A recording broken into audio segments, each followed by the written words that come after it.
Good morning, I'm Steve Johnson, and here's a look at the latest from the Dove newsroom. President Donald Trump says he'll order an investigation into voter fraud. The president tweeting that the measures will affect those registered to vote in more than one state, those who are illegal, and even those who are registered to vote for have been dead, and he says many for a long time. Now, the question came to a head yesterday when White House spokesman Sean Spicer brought up the allegations of voter fraud. The president does believe that. He has stated that before. I think he stated his concerns of voter fraud and people voting illegally during the campaign. And he continues to maintain that belief based on studies and evidence that people have presented to him. But exactly what evidence? Speaker Ryan today said there's no evidence. The National Association of Secretaries of State say that they don't agree with the president's assessment. What evidence do you have? As I said, I think the president has believed that for a while based on studies and information he has. Now, Trump says that depending on the results, he will strengthen up voting procedures.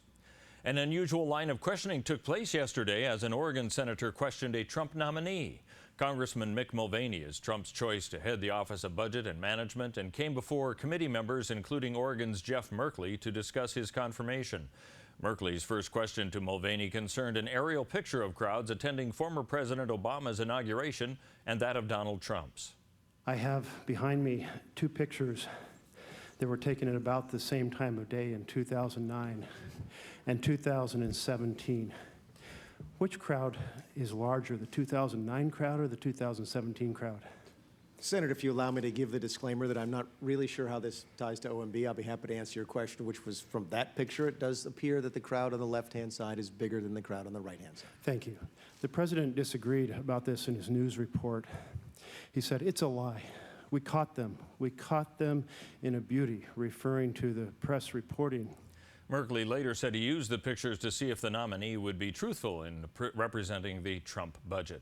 Jackson County payroll employment fell by 50 jobs in December. Other job losses were typical seasonal adjustments for retail, construction, hospitality, and new losses in governments within the education component. Oregon Employment Department economist Guy Tower says mixed industry trends leave employment little changed with a 4% job growth for 2016.